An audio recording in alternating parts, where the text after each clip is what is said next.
esteja convosco. Ele está no meio de nós. Proclamação do Evangelho de Jesus Cristo, segundo Mateus. Glória a vós, Senhor. Naquele tempo, disse Jesus aos seus discípulos: nem todo aquele que me diz Senhor, Senhor entrará no reino dos céus, mas o que põe em prática a vontade do meu Pai que está nos céus. Naquele dia, muitos vão me dizer: Senhor, Senhor, não foi em teu nome que profetizamos? Não foi em teu nome que expulsamos demônios? E não foi em teu nome que fizemos muitos milagres? Então eu lhes direi publicamente: jamais vos conheci. Afastai-vos de mim, vós que praticais o mal. Portanto, quem ouve estas minhas palavras e as põe em prática, é como um homem prudente, que construiu sua casa sobre a rocha. Caiu a chuva, vieram as enchentes, os ventos deram contra a casa, mas a casa não caiu, porque estava construída sobre a rocha. Por outro lado, quem ouve estas minhas palavras e não as põe em prática, é como um homem sem juízo, que construiu sua casa sobre a areia. Caiu a chuva, vieram as enchentes, os ventos sopraram e deram contra a casa, e a casa caiu, e sua ruína foi completa. Quando Jesus acabou de dizer essas palavras, as multidões ficaram admiradas com o seu ensinamento. De fato, ele as ensinava como quem tem autoridade, e não como os mestres da lei. Palavra da salvação. Glória a vós, Senhor.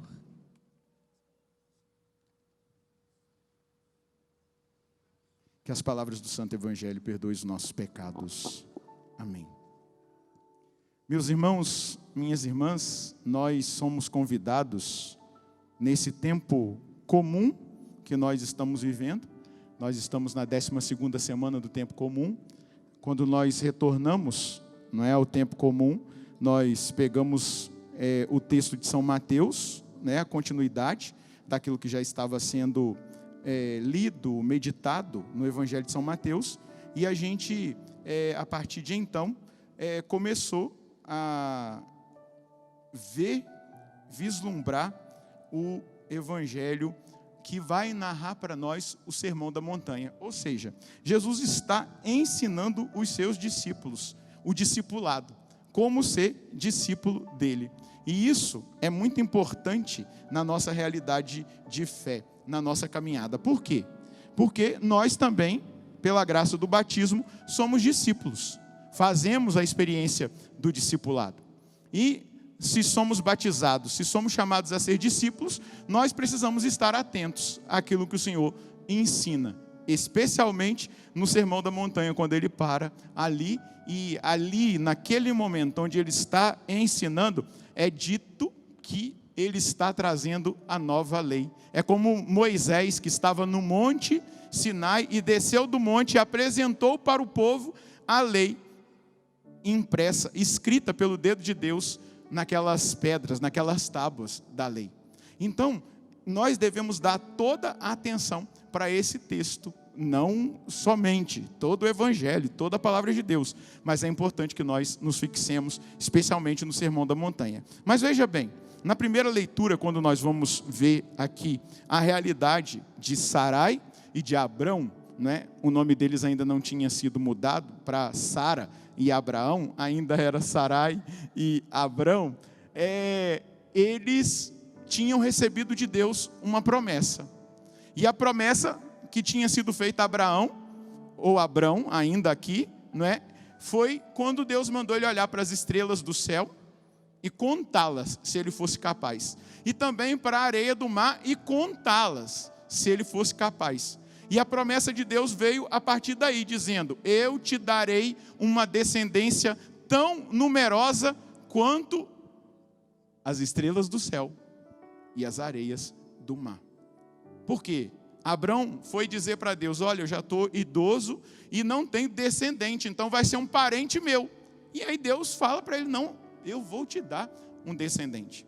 Mas a tendência que está também em nós, de querer antecipar os tempos, não esperar o tempo da prova, o tempo da promessa se cumprir, aconteceu lá.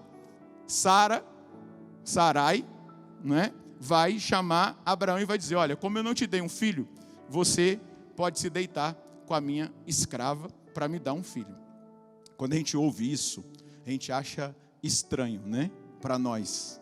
Só que lá, naquela época, essa era uma prática comum. Se a dona da escrava era estéril, ela tinha direito de que a escrava se deitasse com o seu marido para dar a ela um filho. Inclusive, a hora do parto era sobre as pernas da senhora, para que ela já tomasse a criança nos braços. Isso está contido lá no Código de Hammurabi, nos escritos da Mesopotâmia. Era uma prática. Então, o que Sarai está fazendo era uma realidade que era um tanto quanto comum lá naquele momento, né? Mas aqui, para nós que entendemos que Deus fez uma promessa, nós vamos perceber na atitude de Sarai que essa atitude reflete a pressa humana diante das promessas divinas. A gente fica achando que a gente pode ajudar Deus, não é verdade? Não sei se você já pensou assim: eu vou ajudar Deus, vou apressar tudo e vou lá resolver. Então, quando a gente tenta ajudar Deus, a gente busca soluções humanas e, na maioria das vezes, as soluções humanas são trágicas. Olha a tragédia. Agar fica grávida. E aí, o que ela faz? Ela começa a desprezar Sarai. Começa a se manifestar na sua humanidade. E Sara se sente ali, né, atingida, e fala para Abrão: a culpa é sua. Olha, quem mandou Abrão deitar com a escrava não foi ele, foi ela. A culpa é sua. Faça com ela o que você quiser. Aí Sarai manda Agar embora. E Agar vai para o deserto ali, e no deserto, uma das primeiras vezes, acho que é a primeira vez que o anjo do Senhor aparece. E ele aparece e ele dá para Agar uma ordem: volta para a casa da sua senhora e obedece. Por quê? Eu farei deste menino que está no seu ventre uma grande nação, uma geração grande vai vir de Ismael, vai vir desse filho que você está gerando. Mas aqui a gente já percebe na rivalidade dessas duas mulheres, não é? De Sarai com Agar, aquilo que aconteceria entre esses dois descendentes. Quando a gente olha para os momentos difíceis que se vive no Oriente Médio, é exatamente fruto de pessoas que querem antecipar os tempos e passar na frente de Deus. Então, a disputa é entre os filhos de Isaac e os filhos de Ismael. A descendência de Isaac e a descendência de Ismael. A descendência de Isaac é a descendência do povo judeu, do povo de Israel. A descendência de Ismael são os outros povos que surgiram ali naquela região. Então nós já vamos ver aqui exatamente aquilo que é o fruto de um coração que não sabe esperar. Coloca a mão no seu coração aí, bata no seu peito e diga: hoje eu preciso aprender com essa palavra que eu preciso saber esperar e não desistir, porque Deus fará no tempo dele a obra na minha vida. E hoje, diante dessa palavra, eu estou disposto a passar pelo teste, pela prova do tempo, da espera. Eu vou esperar em Deus. Eu não vou antecipar, não vou me apressar, não vou deixar a ansiedade me tomar, mas eu vou confiar. Diga para você mesmo, eu vou dizer o meu nome, você fala o seu. Padre Roger, você precisa confiar. Fala para você agora, você precisa confiar. Diga mais uma vez, você precisa confiar. Ainda que Deus demore, amém? Amém? Sabe quanto tempo demorou para a promessa de Deus se cumprir na vida de Sara e de Abraão? 25 anos. 25 anos. Eles tiveram que esperar, mas a promessa se cumpriu. Sara ficou grávida e ela deu uma descendência para Abraão, a descendência que veio a partir de Isaac, o filho da promessa. Mas eu e você precisamos aprender com os personagens bíblicos, os homens e as mulheres da Bíblia, que nós devemos seguir o caminho certo, esperar no Senhor. confiar no Senhor. Se a gente antecipar os tempos, a gente pode estragar tudo. Olha para quem está do seu lado e diga: toma cuidado, porque se você quiser antecipar os tempos, você pode estragar tudo. Eu acho que aqui ninguém quer estragar tudo, não é verdade? Hã? Sim ou não? Não. Hoje mesmo eu tinha que tomar uma decisão, e eu estava dirigindo, indo para casa, depois do meu trabalho, para me arrumar para vir para cá, e eu fiz aquilo que está em João capítulo 15, versículo 5. Sem mim, nada podeis fazer. Eu passei pelo coração de Deus a decisão que eu tinha que tomar, e esperei. Estou esperando, eu já intuí o que é, então eu já estou com a resposta, e estou levando essa resposta na oração. Mas a gente não pode tomar decisões na nossa cabeça, a gente não pode querer ajudar Deus com as nossas próprias mãos, dizendo que Deus está demorando. A gente não pode achar que as nossas soluções humanas serão suficientes para a nossa vida, para aquilo que nós realmente precisamos. Hoje Deus está falando concretamente conosco como assembleia litúrgica, como povo de Deus. Nós que estamos aqui, aqueles que nos acompanham de casa, nós que estamos ouvindo agora, nesse momento, essa mensagem. Aqueles que ouvirão daqui um mês, daqui um ano, daqui 10 anos, porque fica aí na internet. Deus está falando que nós devemos aprender a esperar. O livro do Eclesiástico, no capítulo 2, o autor do Sirácida, capítulo 2, ou Eclesiástico, que é um livro sapiencial de sabedoria, vai dizer assim: se entrares para o caminho do Senhor, prepara a tua alma para a provação, porque serás provado como o ouro é provado no cadinho, no fogo. Serás provado no cadinho da humilhação. Sofre as demoras de Deus, mas quando aquilo que Deus planejou para nós acontece, a glória é tremenda. Então vale a pena esperar. Deixa eu te dizer o que o apóstolo Paulo vai revelar aos romanos: os sofrimentos do presente tempo não se comparam com a glória que há de ser revelada.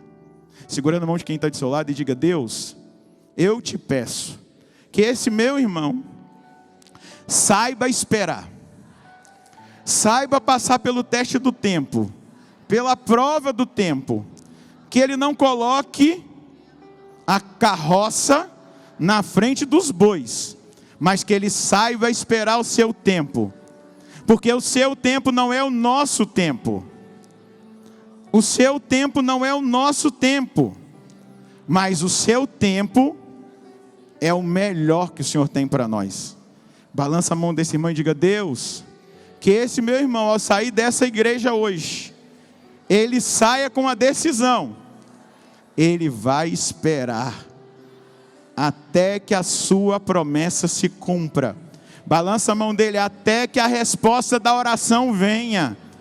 Diga agora: Deus, não permita que esse meu irmão desista, se abata com a demora, mas que cada vez mais ele possa intensificar a esperança e a oração e a esperança. Balança a mão dele e diga: eu já estou vendo a vitória de Deus na sua vida, porque a promessa dele se cumprirá. Aleluia. Eu creio. Você crê? Eu acredito, mas é preciso esperar, é preciso confiar, é preciso colocar a confiança no nome do Senhor. Por isso que hoje no Evangelho, eu comecei falando do Sermão da Montanha. Jesus vai dizer: nem todo aquele que me diz Senhor, Senhor, entrará no reino dos céus. Porque às vezes a gente está dizendo Senhor, mas é da boca para fora. Às vezes a gente está querendo ser Deus e se coloca no lugar de Deus. Não basta invocar o nome do Senhor, é preciso que a nossa vida esteja alinhada com a vida dele. Ou seja, é preciso que nós obedeçamos à vontade de Deus, ainda que a vontade de Deus nos custe, ainda que a vontade de Deus não seja a nossa vontade, ainda que Deus não realize aquilo que nós esperamos que aconteça imediatamente. Mas nós precisamos obedecer, porque Deus tem o melhor para nós. Jesus, ele vai desmascarar a falsa segurança da religiosidade verbal, da religiosidade da aparência. Nem todo aquele que me diz Senhor, Senhor, entrará no reino dos céus. Isso aqui Jesus está denunciando uma religiosidade simplesmente verbal e de aparência. Orações bonitas, confissão externa, carismas expressos, mas que não garantem a entrada no reino de Deus, no reino dos céus. Isso é seríssimo, não é? Quem aqui quer entrar no reino dos céus? Todos nós, amém? Eu queria que você se aplaudisse, porque você quer o reino dos céus. Mas Deus está mostrando para nós, o reino dos céus não é conquistado com palavras jogadas no vento, com uma oratória bonita, com pregações lindas, com manifestação de carismas. O reino dos céus, as portas dele se abrem quando nós obedecemos, aplicamos a palavra de Deus na nossa vida. Deixa eu te dizer, os dons carismáticos, eles não substituem a comunhão com Deus, para que eu seja reconhecido por Cristo. Mas Senhor, não foi em teu nome que nós profetizamos? Eu preguei um retiro agora para os seminaristas que vão ser ordenados na Canção Nova, domingo. Eu fiz o retiro deles durante a semana passada, de segunda a sexta, e num momento de oração muito intensa e carismática, Deus me deu uma profecia. E eu posso falar para Deus, mas eu não profetizei em teu nome? Eu recebo cotidianamente testemunhos de milagres, mas não foi pela palavra que eu proclamei que o milagre aconteceu. Não aconteceram curas através do meu ministério.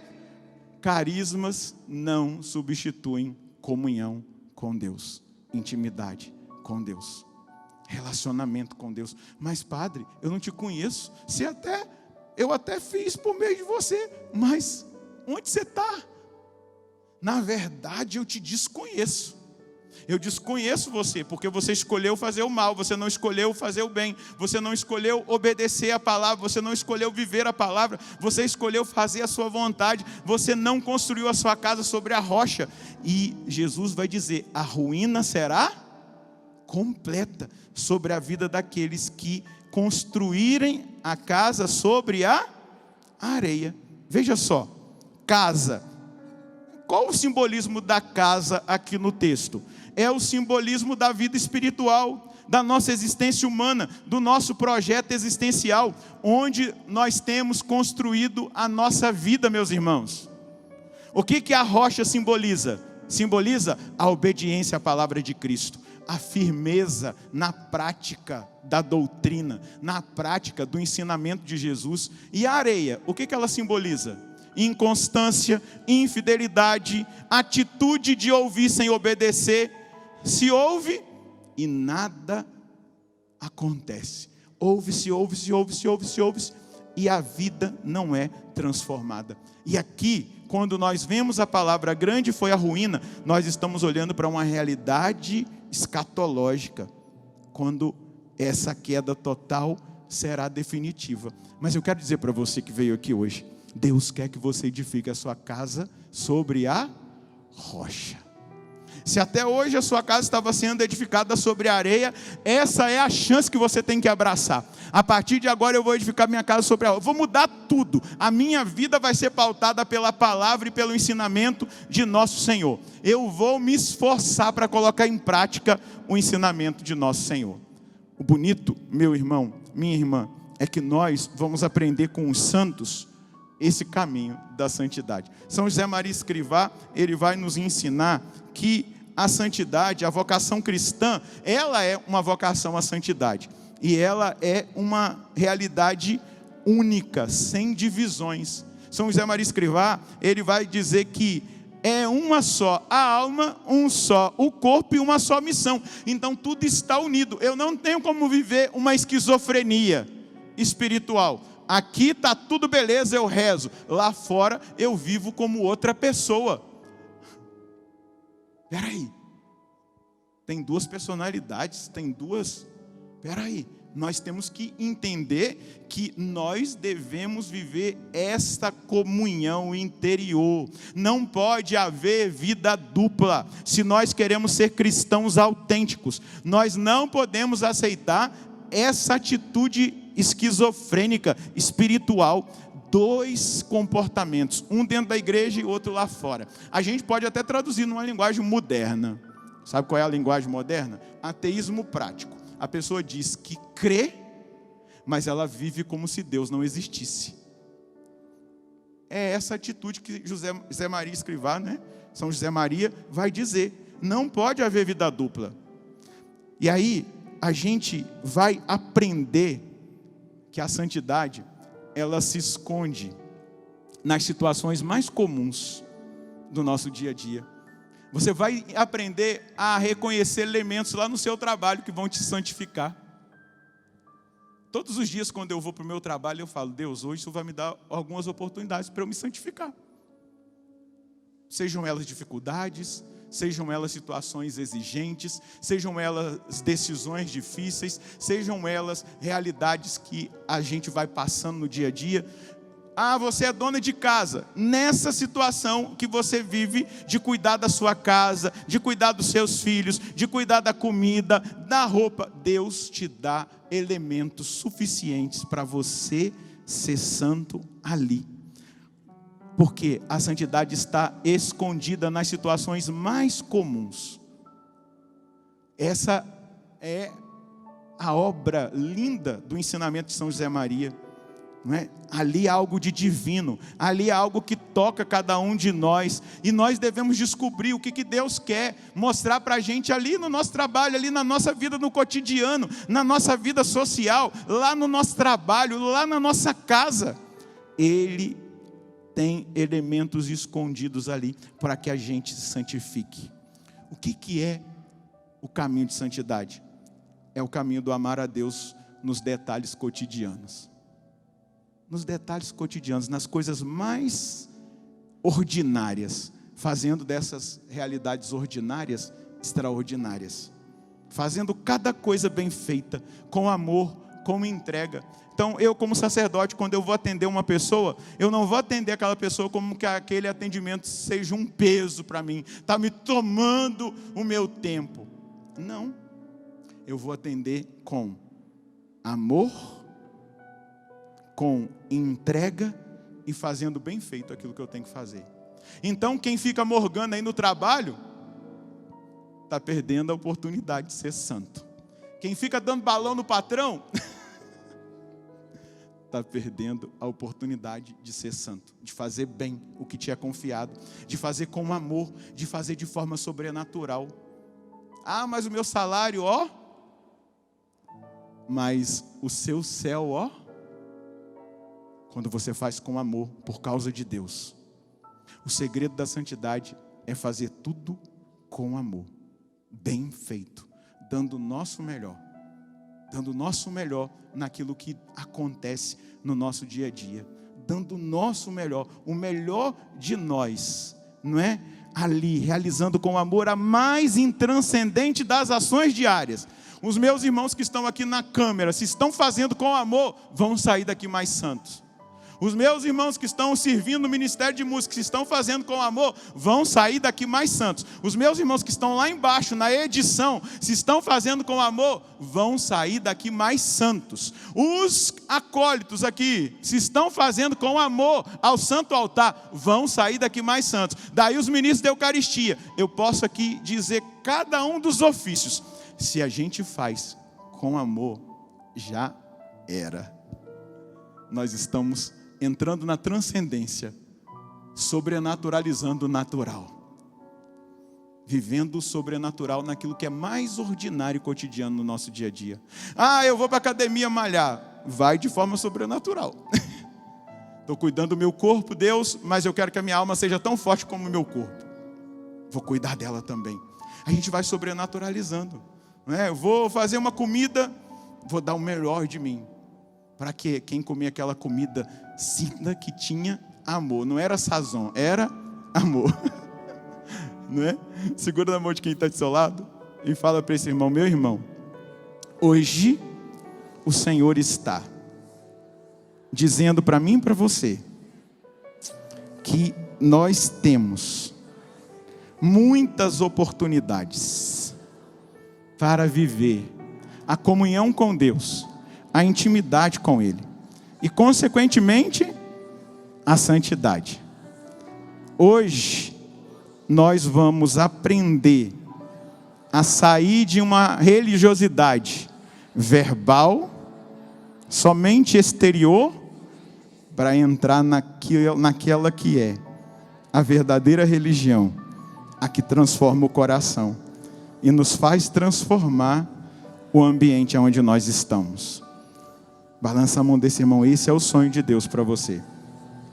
Deus quer fazer de você um santo que no meio do mundo vai ser luz e sal e vai transformar tudo no seu redor. Amém? Pode aplaudir esse próximo santo aí da igreja. A gente não tem uma história assim, aquela pessoa está carregada, não é? Meu irmão, se você chega, vamos dizer assim, essa pessoa está iluminada. Está iluminada, ele tem algo de diferente. Deixa eu te dizer, o poder de Deus é maior do que qualquer poder do mundo, do que qualquer poder demoníaco, do que qualquer negatividade. O poder da santidade de Deus em nós transforma o ambiente onde nós estamos, muda as situações onde nós vivemos. Só que a gente tem que assumir quem nós somos.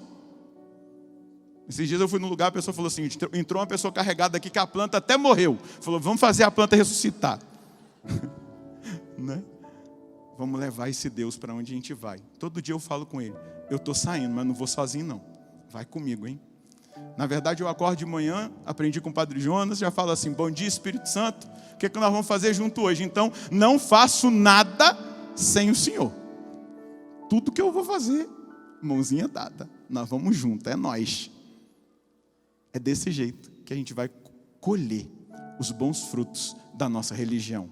Não vai ser uma religiosidade vazia, superficial, exterior, mas vai ser algo lindo que vai transformar o nosso coração e a nossa vida. Deus abençoe. Feche um pouquinho os seus olhos, coloca a mão no seu coração.